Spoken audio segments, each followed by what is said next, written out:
Commemorations are underway here in the UK and in France ahead of Thursday's main events for the 80th anniversary of the Normandy landing in the Second World War. D-Day on June the 6th, 1944 marked a turning point in the conflict as the Allied forces stormed beaches in Nazi-occupied France to open a new front against the Germans. President Biden has arrived in France. He's there for 5 days.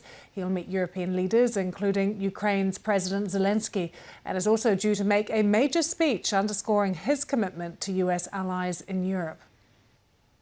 Commemorations also taking place in Portsmouth. King Charles has been honouring those who took part. 80 years ago today, Field Marshal Montgomery, Commander-in-Chief of the Allied Ground Forces, wrote in his message to all soldiers on the eve of D-Day, "To us is given the honour of striking a blow for freedom, which will live in history. And in the better days that lie ahead, men will speak with pride of our doings." Today we come together to honour those nearly 160,000 British, Commonwealth and Allied troops who, on the 5th of June 1944, assembled here and along these shores to embark on the mission which would strike that blow for freedom and be recorded as the greatest amphibious operation in history. Those who gathered here in Portsmouth would never forget the sight. It was by far the largest military fleet the world has ever known. Yet all knew that both victory and failure were possible, and none could know their fate. King Charles there painting a rather vivid picture of what some of the soldiers went through. But let's just explain to you a bit more about what the Normandy landings or D-Day landings are. They mark the start of that campaign to liberate Nazi-occupied northwest Europe. And it was on the 6th of June 1944 that troops from the UK, the US, Canada and France attacked German forces on the coast of northern France. Airborne troops were dropped behind enemy lines in the early hours, while thousands of ships gathered off the Normandy coast at a location in the channel that was dubbed Piccadilly Circus for the main attack. From the morning, the first 5 assault divisions were delivered to their beaches under cover of a naval bombardment. And throughout the day, troops landed on the beaches. Up to 7,000 ships and landing craft were involved, delivering a total of 156,000 men to the 5 beaches along the coastline. By midnight, the Allies had secured their beachheads and pushed further inland from Gold, from Juno, from Sword and also from Utah. I've been speaking to Mara Timon. She is author of Resistance, which is a book based on the true stories of female agents who played a significant role in the D-Day landings. The amount of bravery that it took these people to face enemy fire head on like that, I mean, it's just amazes me. And the amount of work that went into the preparations to make sure that it would have every chance of success is just tremendous. And it really shows just how working together great things can be achieved. But, you know, the amount of lives that were lost, the amount of damage done, it again, humbled. Tell me about some of these remarkable women who took part. So many of them. I'm going to just pick the 3 of the women of SOE that I think are worth noting.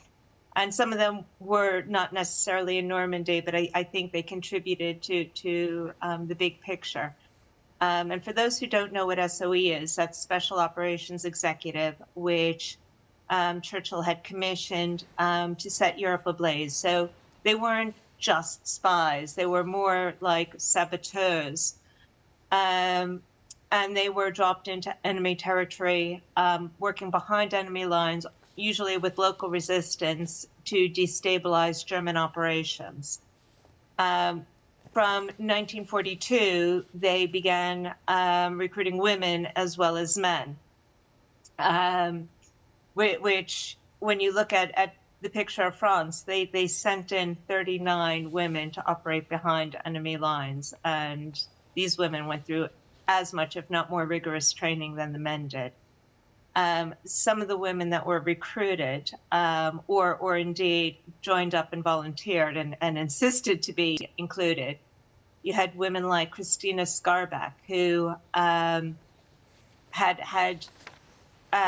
she was actually the first and longest serving SOE agent, male or female, started in 39 when Poland fell. And she skied over the Tatra Mountains into Poland to set up the resistance network there. She had documented or got documentation on microfilm of the German buildup to go into the Soviet Union and managed to get that out, proof of what was actually happening there. She ended up in France working with the French resistance and did some amazing things. Managed to turn a number of German conscripts for the Allied cause. So that way, as the Allies were pushing through, the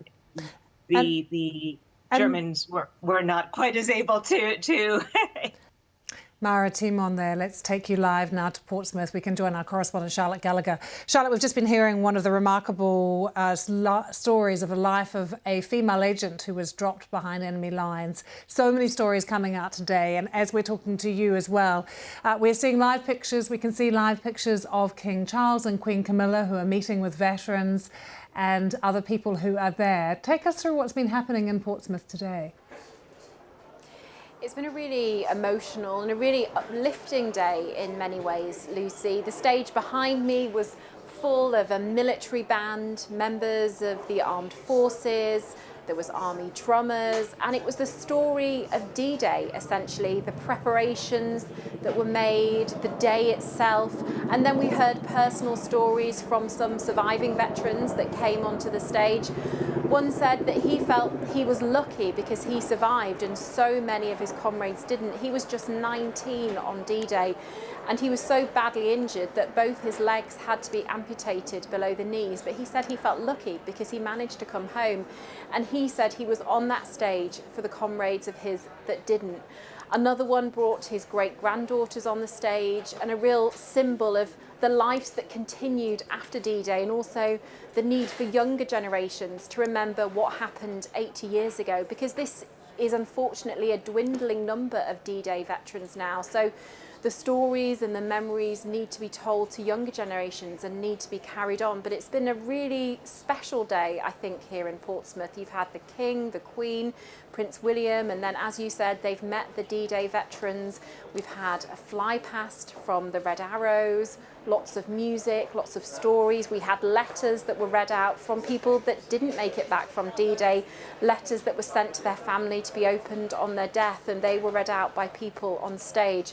Lots of emotion in the audience, and it was really interesting. There were about 900 local school children that were invited, and when they came, they were so excited. They were waving their Union flags at the television cameras. But as soon as those stories started from the veterans, they were incredibly quiet and just watching those stories very respectfully. So a real range of people here today, but a very special day in Portsmouth. And Charlotte, the biggest cheer I hear was reserved for the veterans when they took to the stage. One of them, Eric Bateman, given that standing ovation, and he went onto the stage with his two granddaughters who were with him. What was that moment like? It was really, really special. And he said a few words, and then his great-granddaughters also said a few words, and they ended it by saying, "We will remember them. Thank you," which is, I think, the message of today, that a lot of these memories, you know, the people that were there at that time, you know, they are passing away. It is a smaller group now, the D-Day veterans, but those memories will be carried on, not just by their descendants, but also by other people right across the UK and the world, because this wasn't just a UK operation. There were many Allied forces involved, and they've been represented here today. We had the stories of the American GIs that came over to the UK. There was also Canadians, Australians, people from New Zealand, and they were all remembered and reflected in the makeup of the audience. I saw people in the Australian military uniform. This was a massive effort. I mean, it was the largest amphibious operation in history, and it was a day that changed the course of history, and it really marked the end, the beginning of the end of Nazi Germany and all that had happened over those terrible, terrible years. But 80 years ago, this area, which is now full of a stage and seats, it would have been full of nervous troops. I mean, many of them were teenagers. They'd never been on a boat before. They'd never been on a beach before. And they were about to set sail for Normandy, and they just did not know what to expect and what would happen. But thankfully, what happened was really, as we said, it changed the course of history and it saved the Western world.